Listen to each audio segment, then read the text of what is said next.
keras itu nggak mesti kasar, ya. Nggak kasar bukan berarti manja. Nggak, banyak nih pola latihan yang nggak kasar tapi dia keras. Dan kerasnya itu mendidik. Kita, atlet yang notabenanya sudah terlatih, yang latihannya memang dari otot perut, otot-otot yang lain, itu dilatih. Ketika ditendang ke arah ulu hati, itu masih sakit. Apalagi siswa-siswa yang baru masuk, ya pasti sakit, pingsan, bahkan bisa mati ya kali, meninggal. Nah, terus kalau yang sakit sampai meninggal kayak itu, yang bertanggung jawab siapa? Ketika kita memposting, lihat dulu, berpikir lu dampak ke depannya itu bagaimana.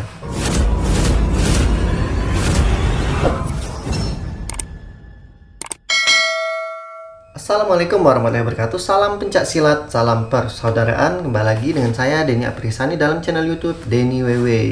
Nah, sahabat pencak silat sekalian, sahabat Denny WW, di video kali ini saya akan membahas requestnya dari channel YouTube Bocah Rewel. Dulu pelatih di PSAT itu pilihan dari kesepakatan yang ditunjuk saudara-saudara. Dan pastinya berat karena harus bisa bertanggung jawab. Selain sama siswa, harus berani tegas kepada warga yang terlalu berlebihan atau ngawur yang ikut melatih siswa. Tapi sekarang pelatih asal-asalan seperti contoh warga baru, ya secara teknik dan fisik memang oke, tetapi secara pengayoman dan rasa tanggung jawab menjadi seorang pelatih kurang, sehingga membiarkan warga yang lain ngawur sesukanya menghajar tanpa sebab dan tahu batas. Mas Denny buatlah konten tentang edukasi seorang pelatih dan khususnya warga PSAT agar tidak selalu memposting tes mental dan fisik seperti yang viral sekarang di TikTok. Oke, jadi di sini ada dua pembahasan ya. Ngelatih ngawur sama memposting sesuatu yang tidak bagus sehingga viral di media sosial tepatnya, baik TikTok ataupun apa. Nah, pembahasan ini saya lebih ke bersifatnya umum ya, bukan cuma khusus buat PSAT saja, tapi bersifat umum, baik pencak silat itu sendiri maupun bela diri lain. Ini bisa menyimak dan bisa menjadi acuan juga.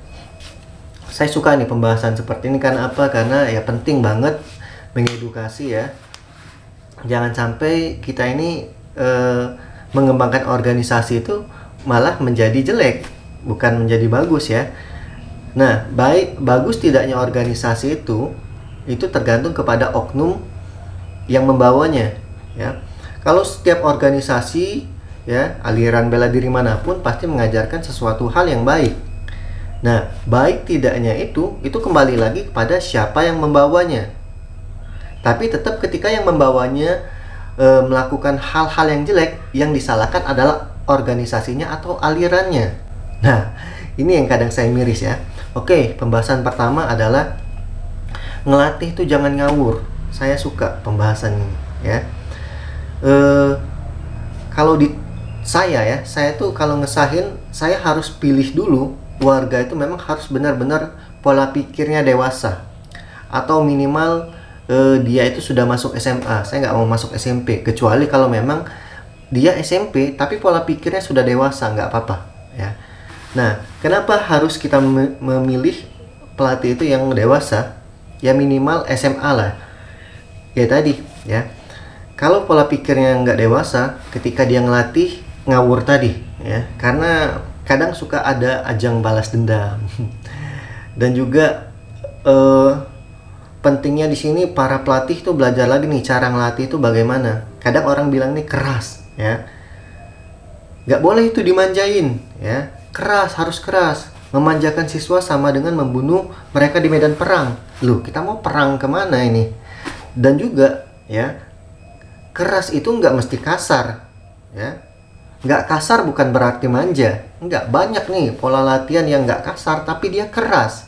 Dan kerasnya itu mendidik. Nah, yang ini perlu para pelatih pahamin. Ya misalkan kayak nendang juga nih, jangan ngawur ya. Jangan ngawur. Misalkan ketika posisi kuda-kuda tiba-tiba nendangnya ke kepala kayak itu di latihan ya. Tiba-tiba nendangnya langsung ke ulu hati dengan sangat keras. Nendangnya ke leher. Nah, itu kan berarti nggak tahu sasaran dan nggak tahu aturan. Logikanya gini ya, kita atlet yang notabene-nya sudah terlatih, yang latihannya memang dari otot perut, otot-otot yang lain itu dilatih, ketika ditendang ke arah ulu hati itu masih sakit.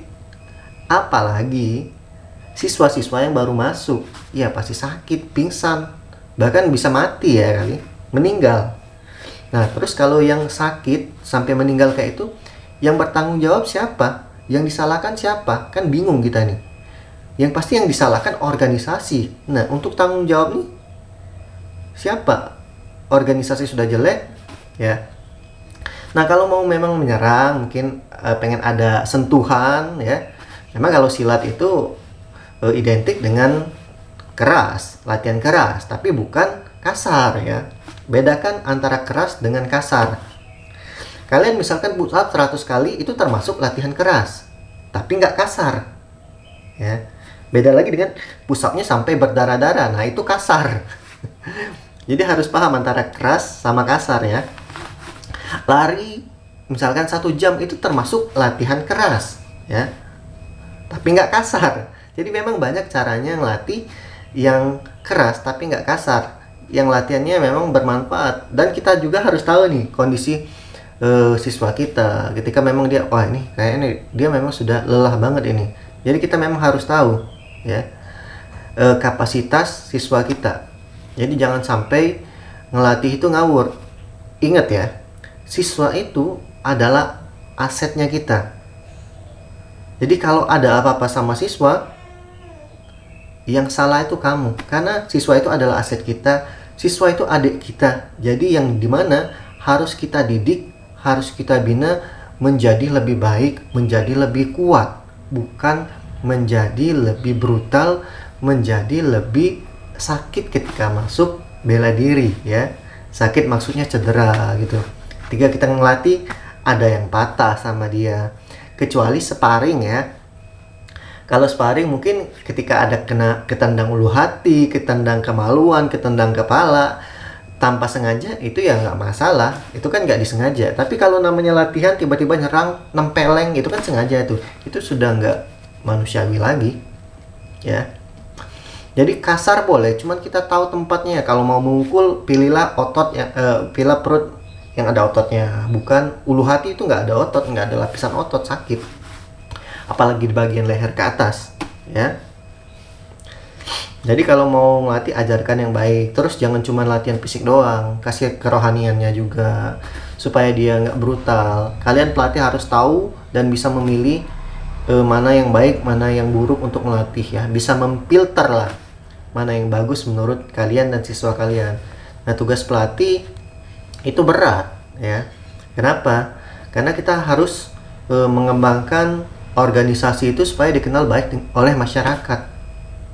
Bukan cuma ngelatih doang, ya. Karena kalau masyarakat sudah menilai, ya bisa dari mulut ke mulut. Kalau kamu bagus, dari mulut ke mulutnya bagus juga. Kalau ketika kamu ngelatihnya asal-asalan, diceritakan, gak usah deh latihan yang sana, ini ngapain itu, cedera aja anak kita, kayak itu. Jadi dari mulut ke mulut. Oke, sekarang pembahasan kedua, ya. Pembahasan kedua tadi adalah edukasi seorang pelatih dan khususnya warga PSAT agar tidak selalu memposting tes mental dan fisik seperti yang viral sekarang di TikTok. Nah, saya juga sempat melihat di TikTok itu viral, ya. Di Instagram juga, misalkan kayak tes, dimaki-maki, ditabok-tabok, jadi kayak brutal kesannya itu brutal kayak ya. Nah, mungkin menurut kalian itu baik, ya, itu keras, itu mendidik, tapi enggak dengan pandangan masyarakat. Nah, di sini kadang kita sebagai pelatih juga harus tahu nih. Ini nggak masalah nih, mau posting ke media sosial tuh nggak masalah. Cuman dipikirkan dulu baik atau tidak yang kita postingkan ini. Kalau kalian pengen mempostingkan, posting aja yang bagus-bagus, ya. Latihannya keras misalnya gitu. Tapi kalau misalkan ditempeleng itu faedahnya memang benar nggak ada, ya. Kalau mau dibentak-bentak doang itu nggak masalah, ya. Melatih fisik dan mental juga nggak mesti ditabuk-tabuk kayak gitu juga. Jadi ketika kita kasar pada saat kita sambung, kasar tadi nggak sekasar pada saat di latihan. Nah, itu sedih juga kadang, ya. Nah, Makanya tadi seorang pelatih ini bukan cuma untuk PSAT ya, untuk semuanya. Kita harus bisa memilih nih, ketika kita memposting di media sosial, ya, dampak kedepannya bagaimana ini. Jangan asal-asal saja ketika kamu memposting, ditempeleng, dikeroyok ya. Pokoknya sudah nggak wajar lah di dunia bela diri, terus memposting, "Dek, jangan aleman ya, memanjakan siswa sama dengan membunuh di medan perang." Nggak ada hubungannya dengan kita nempeleng. Lebih baik daripada kita nempeleng, kita belajar bagaimana caranya menangkis pukulan gitu loh. Jangan kita ajarkan dia tuh terbiasa kena tempeleng kita. Jangan. Kita ajarkan bagaimana siswa kita ketika ada serangan kita tangkis gitu aja. Jadi lebih baik menangkis serangan daripada kita kena serangan. Terus ketika kita memposting ya, masyarakat awam melihat, karena penilaian orang itu kan beda-beda nih. Kita tidak bisa memaksakan sifat seseorang ya. Misalkan ya, namanya orang awam melihat itu pasti dihina-hina itu. Ya, kalau menurut kamu baik, belum tentu menurut orang lain baik. Nah, di sini yang harus kita pelajari. Ya. Ketika kamu memposting sesuatu hal di media sosial dan kamu tidak terima dikomentarin oleh orang ya, yang tidak berpendapat sama kamu, itu salah kamu juga. Kamu mempostingnya di media sosial. Kalau kamu pengen memposting sesuatu hal yang sepemikiran sama kamu, kamu postinglah dengan internetnya kamu. Jangan di media sosial, karena media sosial cangkupannya luas. Bukan cuman kita saja, bukan cuman organisasi kita saja yang nonton, tapi orang luar. Ketika orang luar sudah berkomentar, mencaci maki, apa sih ikut pencak silat, apa sih ikut organisasi itu, nggak ada gunanya itu, ditabuk-tabuk, manfaatnya apa? Bener ya, manfaatnya apa ditabuk-tabuk seperti itu? Yang jelek organisasi. Ketika kita yang nggak ngelakuin apa-apa, melihat orang awam menghina organisasi kita, rasanya sedih, sakit banget ya. Jadi di sini pentingnya edukasi, kedewasaan para pelatih, para semua pesilat baik bela diri manapun. Ketika kita memposting, lihat dulu, berpikir dulu dampak kedepannya itu bagaimana. Mungkin itu saja ya. Buat teman-teman silahkan menambahi. Lebih dan kurangnya saya mohon maaf. Intinya pembahasan ini tidak ada menyinggung dari pihak manapun, tapi kita mengedukasi, pemberitahuan, sharing-sharing pengalaman. Jangan sampai apa yang kita sampaikan ini membawa kejelekan bagi organisasi kita sendiri. Oke, mungkin itu saja. Saya akhiri. Wassalamualaikum warahmatullahi wabarakatuh. Salam pencak silat, salam persaudaraan. Bye-bye.